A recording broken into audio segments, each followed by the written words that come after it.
Somos sus amigos Claudia Pérez Reyes y Alberto Barranco Chavarría. Esto es Leyenda Urbana.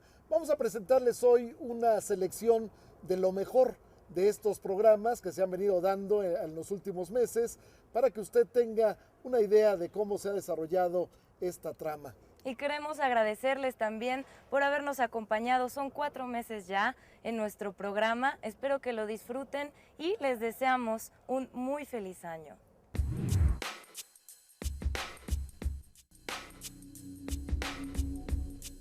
Soy Claudia Pérez Reyes y hoy me encuentro en el corazón de la Ciudad de México, en el Zócalo capitalino, frente al Palacio Nacional, la Catedral, los portales, el Palacio de Ayuntamiento. Yo diría que en ese contexto el Zócalo es el ombligo de México, el centro del centro, la síntesis de México, la historia viva en esta plancha inolvidable. En este lugar, desde luego, pues hay una serie de historias que contar. Hay muchas cosas que escapan en ocasiones a la realidad, que escapan a la imaginación, que escapan incluso a los libros. Por ejemplo, había una campana que estaba dentro del Palacio Virreinal desde la época de Antonio de Mendoza, el primer virrey que llega a la Nueva España. Esa campana estaba arrinconada en una parte, digamos, en uno de los pasillos que dan entrada al centro del Palacio Virreinal.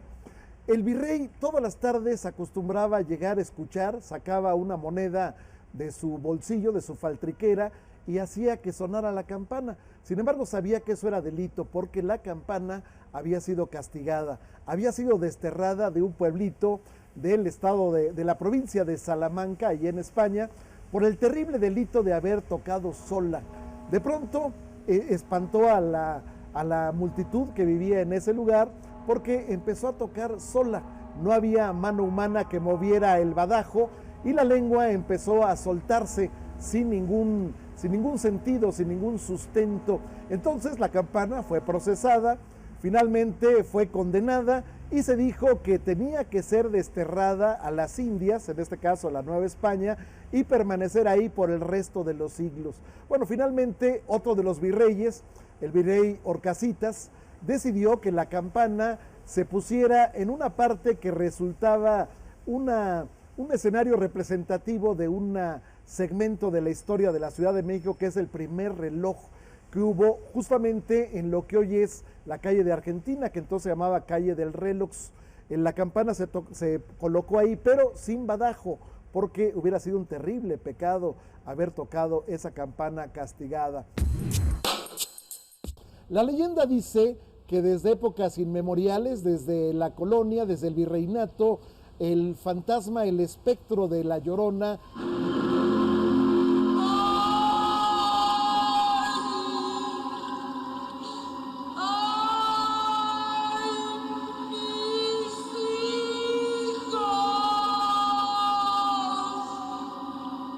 vagaba por esta zona de la plancha, de lo que era entonces fragmentos, rescoldos del mercado indígena en la época prehispánica. Estamos hablando también, bueno, otro de los sucedidos importantes de la Plaza de la Constitución, de la Plaza de Armas, de la Plaza de Palacio, es la aparición de un soldado que venía de Filipinas. Una tarde, al tráfago, al ir y venir de la multitud en este escenario, de pronto apareció, sin más, un hombre armado con un uniforme extraño que le gritaba a la multitud: ¿quién vive? ¿Quién vive? Y empuñaba el fusil que traía entre las manos. Se investigó la procedencia de ese hombre y él juraba y perjuraba que venía de Manila, que él estaba haciendo guardia en la fortaleza que le daba muralla, que amurallaba la ciudad de Manila, la capital de Filipinas. Había habido una invasión de los chinos, había muerto el gobernador de Filipinas y entonces, bueno, pues él se había quedado en ese lugar a hacer guardia durante la noche, había amanecido y se encontraba misteriosamente en ese lugar. ¿Qué pasó? Bueno, pues fue llevado al Tribunal de la Santa Inquisición, ahí fue sometido a juicio, lo interrogaron cuántas personas, cuántos sabios había en la Nueva España y finalmente nunca lograron arrancar el secreto de ese asunto. El hombre había efectivamente sido soldado en Filipinas, había estado esa noche, se había confirmado meses después, incluso años después, que efectivamente esa noche había muerto el gobernador de Filipinas.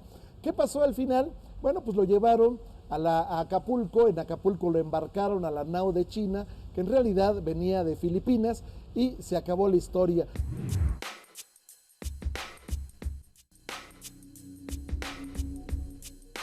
Estamos en un lugar singular en la Ciudad de México, la Plaza de San Fernando. Vamos a entrar al Panteón, que desde el 2006 es un museo muy interesante en esta ciudad. Esta es la tumba de los enamorados, la más romántica. José María Lafragua, el poeta, literato y diplomático, murió enamorado de su mujer, Dolores Escalante, quien días antes de la boda falleció, y él escribió uno de los epitafios más sentimentales. Dice: llegaba al altar feliz esposa, allí la hirió la muerte, aquí reposa.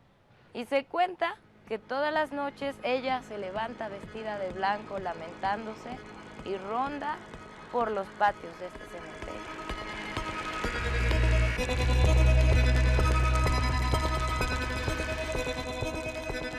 Una historia de amor inolvidable. Dolores Escalante y José María Lafragua, alguna vez ministro de Relaciones Exteriores de Benito Juárez. José María Lafragua se enamora de Dolores Escalante cuando tenía 21 años, ella tenía 14, se comprometen entre ellos para casarse en la ciudad de Puebla, pasan una serie de vicisitudes, estamos hablando de situaciones delicadas. José María Lafragua, un hombre pobre, no podía darle lo que tenía esta señorita en su momento. José María Lafragua, a punto de casarse, se muere su madre, tiene que aplazar la boda. Pero el caso es que finalmente se enamora José María Lafragua, se vuelve a presentar ante Dolores Escalante, quien se había cambiado de Puebla, vivía en la calzada de San Cosme, en un lugar que se conocía como la Casa del Pino, y de pronto se decide la fecha de la boda, va a ser el Viernes de Dolores. Por alguna circunstancia tampoco se da ese día. Finalmente se comprometen a que la boda se haga el 2 de agosto, el día de Los Ángeles. El 23 de julio, sin embargo, de 1850, Dolores Escalante enferma de gravedad. Está afectada por cólera morbus, una de las epidemias que más fuertemente azotó a México en el siglo XIX. Y entonces mandan llamar a José María Lafragua. Unos días antes habían estado bromeando. José María Lafragua decía que si él se moría, quería que Dolores le cerrara los ojos y viceversa. Y entonces llega José María Lafragua a la casa de Dolores Escalante y la mamá le dice: aquí está Lafragua para cerrarte los ojos. Él toma con la mano derecha, toma los ojos, se los cierra y ella los vuelve a abrir. Y en ese escenario pareciera que no era tan grave lo que le estaba ocurriendo a Dolores Escalante. Sin embargo, al paso de las horas se va agravando su situación.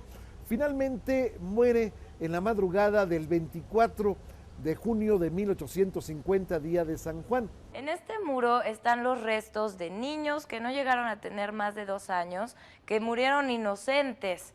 ¿Por qué? Porque en la década de 1850, 1860 hasta el 70, había muchas enfermedades ya que no se contaban con vacunas y los niños morían de cólera, de peste y de muchas infecciones.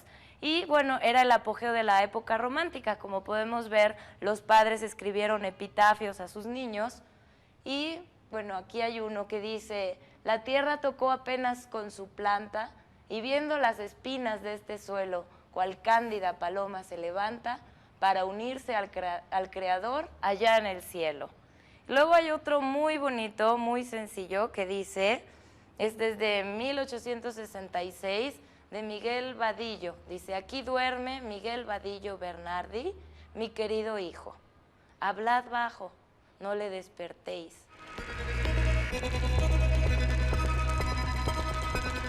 Estamos ante el monumento más impresionante de este Panteón de San Fernando, un bloque de mármol de Carrara que fue durante 8 años esculpido para llegar a este escenario. La patria que recibe en su regazo a un Benito Juárez exánime, un Benito Juárez muerto. La máscara mortuoria que se le toma a Benito Juárez es la que da la pauta justamente para el rostro que está esculpido en el mármol. Pero bueno, también aquí está la señora Margarita Maza de Juárez. Margarita Maza de Juárez había muerto exactamente año y medio antes que Benito Juárez, el 2 de enero de 1871. Benito Juárez permanece estoico después de la muerte de Margarita. Pasan las horas, finalmente deciden, dado que había muerto de cáncer, además del ataúd de madera en el que había sido velada, pasarlo a un ataúd de zinc para evitar el contagio. En aquel entonces se pensaba que esto podía ser contagioso, y entonces trasladan de la cama, de la recámara donde estaba Margarita Maza en el ataúd de madera, la trasladan hacia la sala de la casa donde está el ataúd de zinc. Ese trance es el más doloroso para Benito Juárez porque las piernas le flaquean, no puede cargar el ataúd. Finalmente lo hacen dos generales, que por cierto habían sido antagónicos, y entonces la primera lágrima que derrama Benito Juárez es en ese momento, por la impotencia de no poder cargar el cuerpo de Margarita. Benito Juárez sigue su vida normal en el Palacio Nacional, sus habitaciones del ala norte, la parte, vamos a decir, menos elegante del Palacio Nacional. Finalmente lo tiene una enfermedad que lo va a perseguir hasta su muerte, que es la angina de pecho. Las últimas horas de Benito Juárez son bastante dolorosas. Le da un ataque, deciden que para curarlo del ataque, o para hacerlo reaccionar, le dejan caer agua hirviendo en el pecho desnudo, y bueno, en eso reacciona Benito Juárez, llama todavía a sus ministros, tiene todavía algún acuerdo, en la madrugada empieza a empeorar, le vuelven a aplicar este bárbaro tormento del agua hirviendo sobre el pecho, levanta una ámpula de 3 centímetros, y sin embargo ya no reacciona Benito Juárez, y finalmente expira el 18 de julio de 1872, exactamente, vamos, año y medio después de Margarita Maza.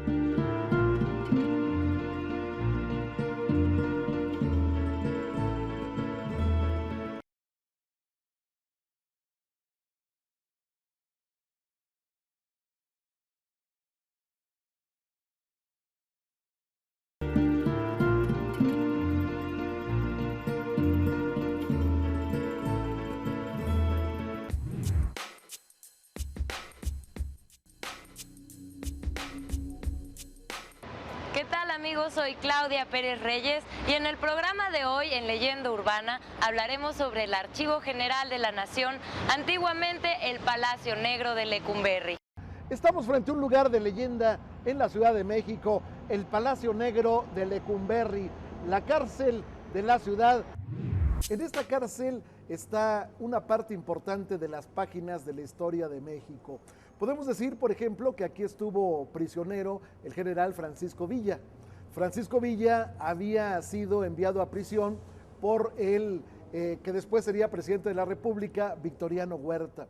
Victoriano Huerta le había ordenado a Francisco Villa que viniera inmediatamente a su lugar. Francisco Villa lo que había señalado es que no podía ir porque estaba enfermo. Ahí luego voy, dijo, fue esa la respuesta.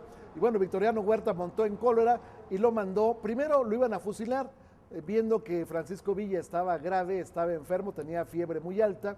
Decidieron finalmente llevarlo a la prisión. Originalmente estuvo aquí, había planeado ya Francisco Villa su plan de fuga, no pudo lograrlo porque, bueno, lo cambiaron a la prisión militar de Santiago Tlatelolco, y ahí es donde finalmente sí lograría fugarse Francisco Villa, vestido también como un simple civil. Pero en las memorias que le dicta al escritor Martín Luis Guzmán, Francisco Villa le cuenta las penalidades, los pesares, la situación que vivió aquí en este Palacio Negro de Lecumberri.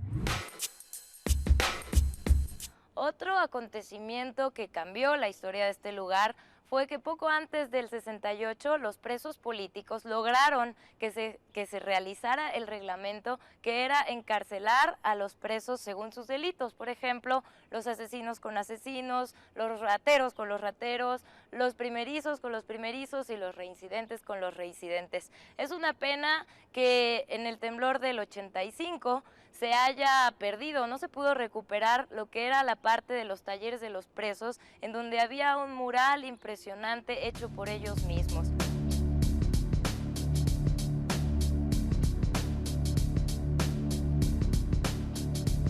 ¿De cuántas películas fue estrella esta cárcel de Lecumberri? Podemos hablar, por ejemplo, de las señoritas Vivanco, permanecen en las celdas de mujeres, Prudencia Grifel y la abuelita del cine nacional, Sara García. Podemos hablar naturalmente de La Pando, en donde se recrea la novela que escribiera aquí mismo el escritor José Revueltas. ¡Sáquenlos!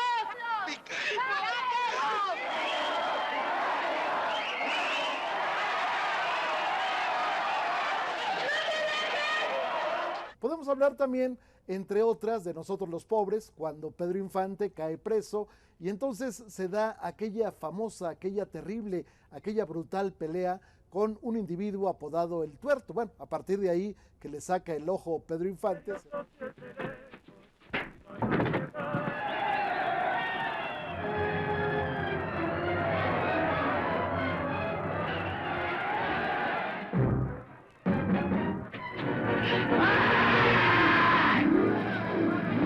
Sin embargo, bueno, pues a este lugar también cayeron personajes relacionados con el mundo de la farándula.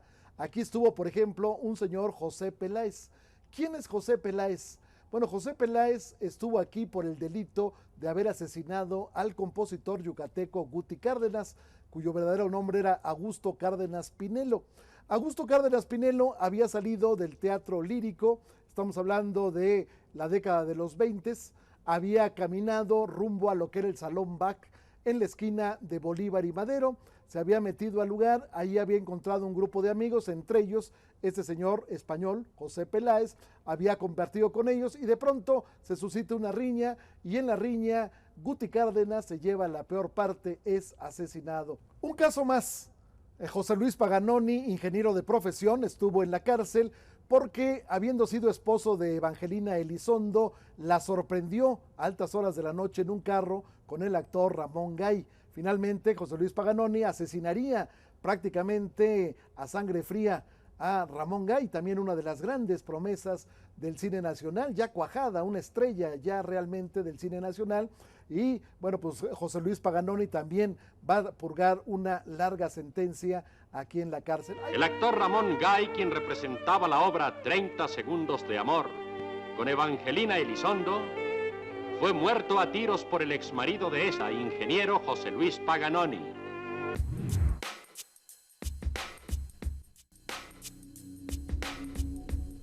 Estoy en el mercado de Sonora, justo en el primer pasillo de este mercado tan popular y conocido por todo lo que hay, sus artesanías, disfraces, comidas y lo más importante, la sección de magia, la parte mística que ha hecho que muchas personas encuentren aquí tanto trabajo como amor y como deshacerse de las malas vibras.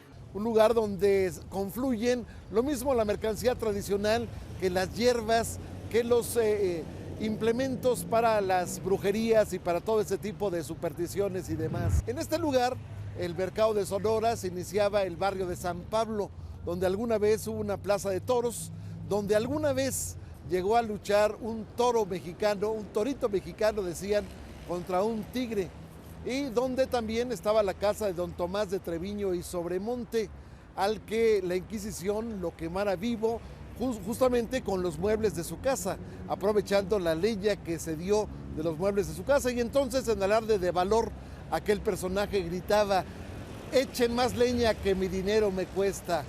Bueno, en este lugar se iniciaba también el Paseo de Santa Anita, donde alguna vez se hizo larga la tradición dominical, ya sea a través de jinetes que bordeaban el canal, o sea, a través de lanchas, incluso a través de un barco de vapor de nombre Santana, que llegaba a cruzar hasta Mexicalcingo, hasta Xochimilco o hasta Chalco, en un inolvidable paseo en donde pues la gente podía bailar al son de una orquesta y podía desde luego estar comiendo en el lugar.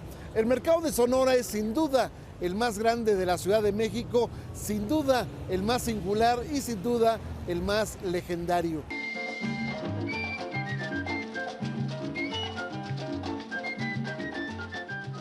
Bueno, el pasillo más representativo del mercado de Sonora es el pasillo 8, el que está dedicado a todo lo que es lo esotérico, al mundo místico y de la magia. Vamos a conocerlo.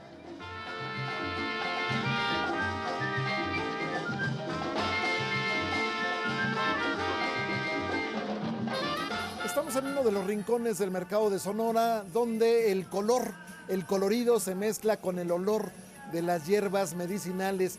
Estamos en un lugar donde se venden básicamente objetos de santería, desde pulseras, aretes, ungüentos, emplastos, jabones, velas de todos colores, sabores y olores. Estamos hablando también de una pequeña imagen de Malverde, el santo que dicen, el laico pues que le dieron la categoría de santo. Estamos también ante una bandera de Cuba, estamos ante un paquete de puros, en fin, hay una gran colorido en cuanto a los objetos de santería. Lo mismo encontramos pequeños objetos que grandes objetos, por ejemplo este que está atrás de mí, la Santa Muerte. Es un lugar donde pues mucha gente viene a revivir, a encontrar parte de su esperanza.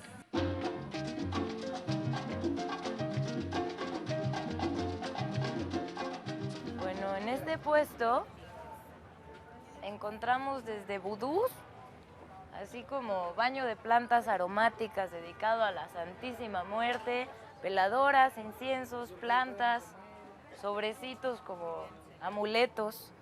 ¿Qué tal? ¿Cómo están? ¿Ustedes de qué productos venden sobre la magia? Pues todos los que tengan que ver sobre el esoterismo. Hay veladoras, lociones, sprays, jabones, perfumes, esencias. Existe una gran variedad, digamos, de productos de esoterismo que nosotros vendemos, señorita. Oye, ¿y de los clientes que vienen, hay gente que se va iniciando o ya son gente puro profesional de la magia? Pues no, mira, así que aquí nosotros le vendemos a todo tipo de gente, ¿no? Sí, puede ser desde el más profesional hasta la primera vez que vienen a visitarnos. ¿Y ustedes saben algo de magia? Pues imagínate, ¿no? Toda nuestra vida en este mercado. Bueno, en Mencillo, desde que nací, pues, mi familia me ha traído al mercado y este negocio tiene desde mi bisabuela. Desde su bisabuela. Hace 50 años que mi abuela estuvo en este mercado. ¿Y cómo qué tipo de trabajos viene a hacer la gente? Pues el más que vienen aquí a recoger, a venir a las personas es el de para el amor, para el dinero, para la salud. Son los más que nosotros vendemos, ¿no? ¿Cómo es un trabajo para la salud? Un trabajo para la salud puede costar desde veladoras. Nosotros le podemos preparar una veladora a la persona con el nombre de la persona y ya nada más se le pide a la persona que se limpie con la veladora. Oiga, ¿y para el amor qué? ¿Tienes que atrapar o amarrar a la otra persona y hacerle algo? Bueno, eso depende porque pues nosotros de aquí no, dicen que el amor no se puede trabajar tan fácilmente, ¿no? Así que es el sentimiento de cada persona. Pero pues sí dicen que se puede dominar y se puede hacer que haya un poquito más de atracción física hacia la persona, ¿no?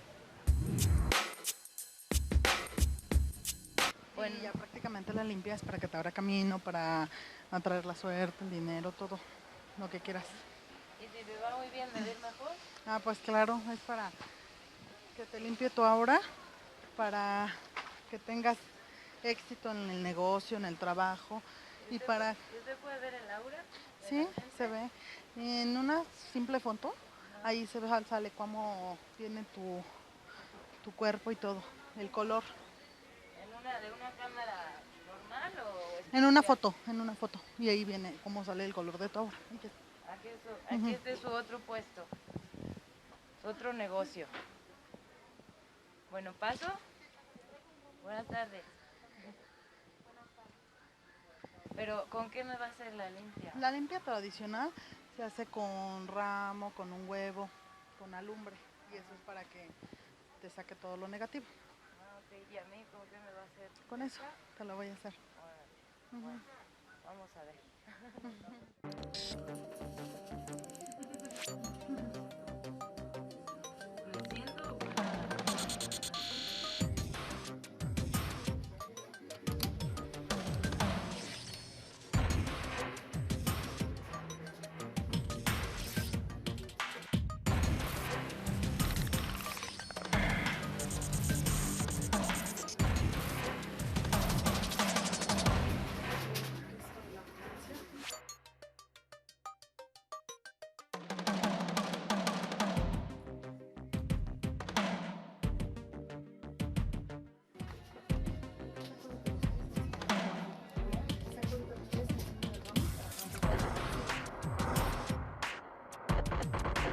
Sí, ahorita te voy a preparar tu amuleto. Ese es, lo vas a estar cargando para que te abra camino y que llegue a el trabajo. ¿Para qué es lo que se pone en la cabeza Para no recoger las cosas, las energías negativas. de otras personas? ¿Y usted siente si alguien tiene una mala energía? Sí, cuando viene la gente, pues inmediatamente te duele la cabeza. Y es cuando la gente trae su mala vida. ¿Y cuánto dura, cuánto es lo máximo que puede durar una limpia? Unos 5 o 10 minutos, depende de cómo venga la persona de enferma.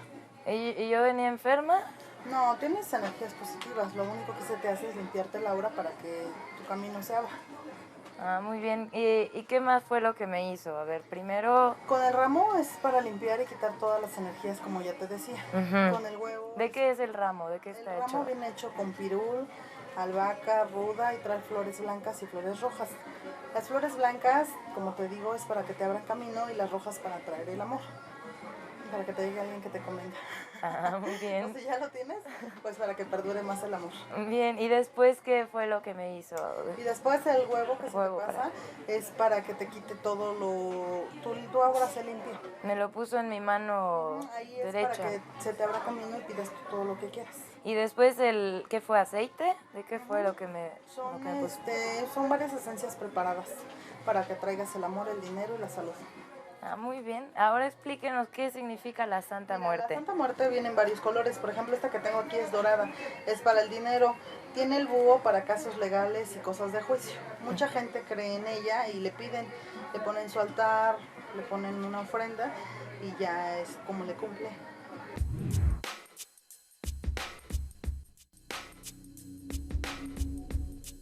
Le damos las gracias por haber estado con nosotros, por habernos acompañado, no solamente en este programa de antología, sino también a lo largo de los 4 meses en que se ha desarrollado esta leyenda urbana. Gracias, muchas gracias. Somos sus amigos Alberto Barranco Chavarría, Claudia Pérez Reyes. y los invitamos a que nos escriban a nuestro correo leyendaurbana@proyecto40.com.mx. Que tengan ustedes un feliz 2008 y que sigan acompañándonos en nuestro programa.